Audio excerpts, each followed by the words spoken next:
name's James Hensen, and I'm in Paradise, California at the Paradise Library. For my family, my parents and I living together, it seemed as though things were not going so well.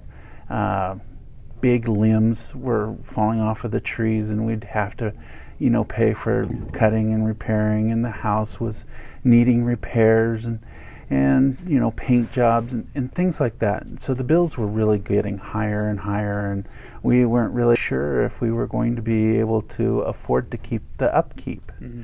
And we were just about to borrow some money to paint the outside of the house, borrow some money from some friends that are neighbors across the way. Mm-hmm. It had gotten that bad. Mm-hmm. And and that was scheduled the next day after the fire. Mm-hmm.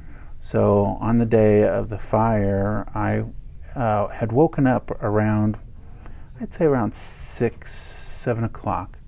I had heard an explosion.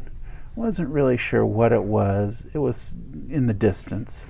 And so I just went back to sleep. And I woke up a little bit later wondering maybe I'll just get up and start the day. And went to take a shower. And I opened the window that looks out from the shower out to the backyard and saw just a lot of smoke, just coming in like a fog that would be rolling in. And it'd been really windy all night, and I thought maybe somebody had started their chimney fire or something like that, thought it was cold, and so I didn't think much of it except to that fact. Mm-hmm. And as I was showering, I heard the sound of loud knocking on the shower door, and it was my mom. Mm-hmm. And she said, "We got to get out of here. There's a fire on its way." And I didn't take much. I didn't think that it was that big of a deal. And so I just kept on showering. I thought, you know what? Maybe I should start getting going. So I didn't really finish the shower. I got out, toweled off as much as possible, and then went into my bedroom. And in my bedroom, I had just started like a spring cleaning, except it was fall. And I had piles and piles of things that I was sorting out on the bed. And I had some big plastic bags, trash bags. And if they hadn't been there, I probably wouldn't have gotten anything together. I would have just left. So I had the opportunity, and I thought, you know what? I'm going to just go ahead and put all my clothes into these trash bags. And so I piled that all in, and I have a sleep apnea machine, so I took that and put it in there. So I started thinking about the things that I would need, because when I was volunteering here at the Paradise Library, there was a couple of classes that CAL FIRE had to teach us what to do in case of a fire. And I had sat through both of those classes to learn, if you're going to go to a shelter and you're taking a pet with you, they're not going to have pet food. And they're not going to have your medication there. So you need to take your medication, you need to take pet food, you need to do all these things that you might have assumed would be there waiting for you. And so that's what I did, was I took things that I would assume nobody was going to have for me. My size is pretty large, so no one's going to have those kind of clothes and shoes. And so I started doing extra stuff, and as much as I could put into two big, huge 33-gallon plastic bags. And I started taking those out of my room, and I met up with my dad in the hallway. And my dad was a little confused. He wasn't really sure what he needed to take or anything like that. And the reason for that is that in 2008 there was a fire here, and in 2017 there was a canyon fire that was really close to us. So we had already prepared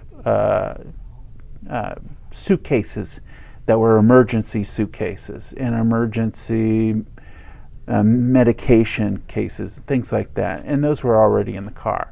So he wasn't sure what else he would need to do. Because the one thing that we were all thinking of was it was short term, and we'd be back here at the end of the day or maybe tomorrow. we didn't have any idea that it was going to be forever. So our thoughts were just a suitcase of something, get us by for a couple of nights, and then will we be back? So I had taken all my clothes, not thinking that way, and he wasn't certain what he needed to take. And so I just kept reminding him that because we had all planned to take separate cars, that we were all going to meet at the same location, which is Morning Thunder Cafe in Chico, no matter what the time of day was, and that we'd meet there, and then we would make a decision what we would do next. And that was our plan. So I just reminded him of the plan. Well, I'll see you down there at Morning Thunder, and that my mom was going to take a car, and he was taking a truck, and I was taking my truck. So just that we were all going to meet down there. So that made him feel comfortable that was the plan. And I'm not really sure if he took anything more than that information. And then he felt responsible about trying to find a place that we would stay when we got down to Chico, like a hotel or friends to just stay with or something like that. And so he was on the phone, and as I was packing up my stuff into the truck and getting, we have a dog named Gabby that's a miniature poodle, gathering her crate and her medications and things like that and putting them in my vehicle, I kept hearing my dad trying to get one friend or another to take us in, and nobody had the room. And so he was being very frustrated. Now my mom was getting the stuff that she was taking the car that had the emergency stuff already in it, and so she was pretty much getting the idea that what else needed to be taken that would be helpful. And so what she took was, we had an emergency case of all our documents, and so she knew and it was like a big file, and so she took that file and put it in the car too. It had my birth certificate, my everything that we would ever need of documentation so that we couldn't just leave behind. And I took my thumb drive, not the computer, but all I needed was that. And when we were all done, each of us, I left first, and I didn't see when they left. And when I took off, I decided, we lived on Tranquil Drive, and I decided to go out the way that Valley View is.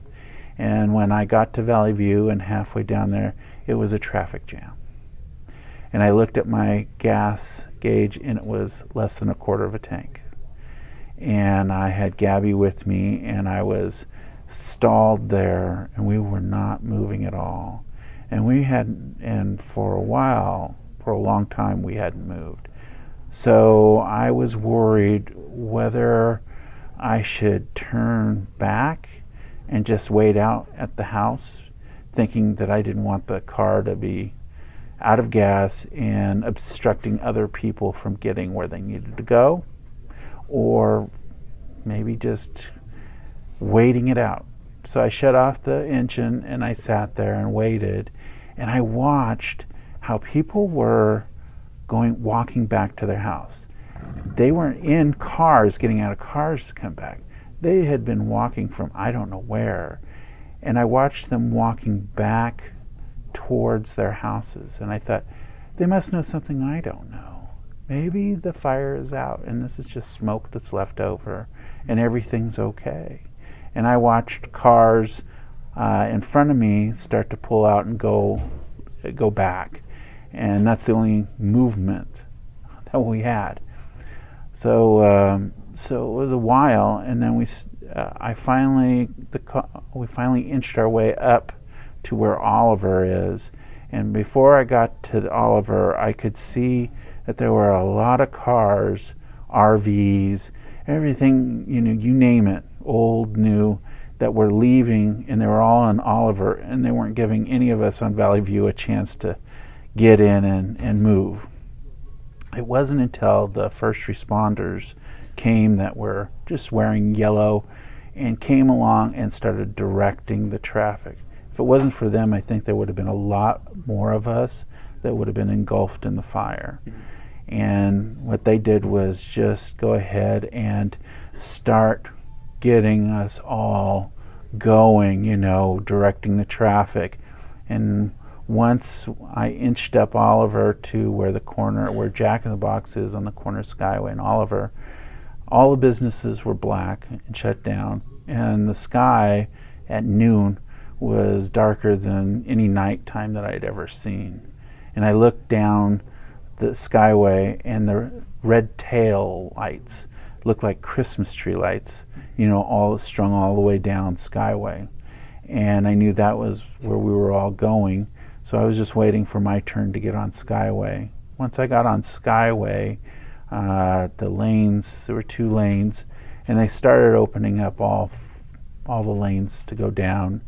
And I started driving down that way, and it was so black that I couldn't even really get my bearings as to where exactly I was. I knew I had passed Elliott, but I didn't know when Neal Road was going to appear. And I really couldn't see both sides well enough to know, I know that business, or I know that business, because I've lived up here almost all of my life, so I'm pretty much familiar with, where things were. When I got down to about Neal Road, I could see the fire, was blazing away, and it was like we were all in we were all in coffins. It seemed like cars on coffins going into the cremation, because here we were all lined up and we were all headed straight for the fire to get out. And I knew with my gas issue that here I was heading in the wrong direction to get out. What if my gas runs out and I am closer to the fire than I ever was before? And what would happen? So when I got down to Neal Road and the fire, there's the breakup of the freeway, 2 on one side that come up and 2 on the other side, and I knew that they had opened up all of the lanes. So I had heard that there was a traffic jam at the bottom of the hill for people trying to get gas at the gas station, the Vallejo gas station down there, and that was causing a traffic jam all the way up here. Plus people that were getting on from Centerville, getting on Honey Run, that was another place. So I thought, well, if I got on the other side, that would be a lot faster. And when I got over there, I could see that the flames from all of the houses was going into looking like skeletals. The fire had ripped off all of the wallpaper and everything down to its basic structure. And there was no firemen in sight. No one was putting out anything. I was looking around trying to figure out who's going to stop this, but there was nothing stopping it. And the wind was blowing really hard. And when I started to go through the fire, I was watching large embers, chasing themselves across the street in front of me to the other side where there was weeds that hadn't been on fire and catching on fire, like the weeds were grabbing the embers. And so as I went through, I could feel that the car was so hot, I thought that the paint was going to melt off the car. I didn't touch the sides of it.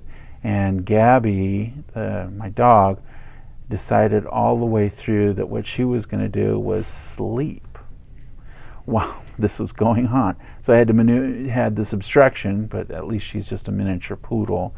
And we made it all the way through, and as we came through the other side of the fire, I could see that the Paradise sign was just starting to catch on fire. And I knew that this was going to be bigger than just a regular old fire. And so then I headed down as fast as I could through all the smoke until like a fog where you break through the fog. and I actually could see the cars in front of me, where I was just praying that I wasn't going to hit one of those cars, if they were going to stop or something in front of me.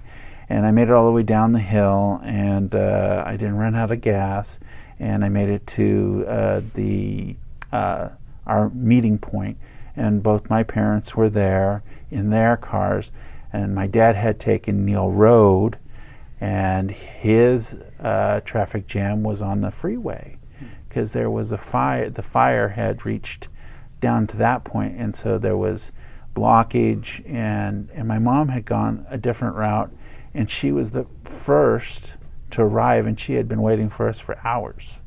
So that's how different routes, and yet we, luckily we all made it. Then the determination was where we were going to go next. And I remember we were all sitting in the restaurant, and my mom turned to me and said that our house is gone. And that was the first time that I even thought that the fire would have even gotten to our house. And she was pretty determined that that was over with. And so we went to my uncle's place in Reading and stayed there for a few days. And then we moved from there to hotel hopping and me couch surfing until luckily a church opened their retreat center in Berry Creek. And we were the first ones to go to that. And they had two places, one that was called the Creekside and one that was called the Hermitage. And the Hermitage was a studio, like a tree house. It was in the trees, and it was a studio, and my mom and dad stayed at the Creekside, which was right next to the creek. And we spent our winter there. And it rained it seemed to rain or snow every single day. And it had old growth, trees, so we were worried, would this be the next spot? So after that, we worked really hard at finding a place in Chico to live, and by March, we had found a place to live in Chico, and we moved from that. And then we're thinking possibly about rebuilding. But the thing was that all the way through this, the goodness of it was that you received FEMA money, you received, people cared, people opened their houses, opened their doors. Everything, we couldn't get if it didn't happen, we were receiving. And it was helping us where we weren't getting any help at all. And because of that, we really did find a really nice house that was 2001 built. No problems with it that we were having because of the house we lived in. And the way that the FEMA distribution centers and the way that people picked up afterwards, you had your CAL FIRE, you had Red Cross, you had Salvation Army, all these places that were prepared and knew about disasters and were helping, certainly helped us with canned foods or clothing or furniture or silverware, anything that we didn't have. We were starting to accumulate again because of the generosity of all these organizations and nonprofits that could be there for us and could be there for other people. So even though it was a really bad experience and we lost, our friends dispersed across the nation and our community is lost, you think about the things like now you have a possibility of having a sewer system where you couldn't do, now you have a possibility of rebuilding with new structures, with more things available that, you can have a house that's more computer generated, works on that. All these houses that had been dilapidated and old were gone. Buildings were gone, storefronts, things like that could be new and improved and ready to go. So it can be thought of as a terrible thing that happened, But I also think it's a really great thing, as far as what it did for us and what it will do for this community.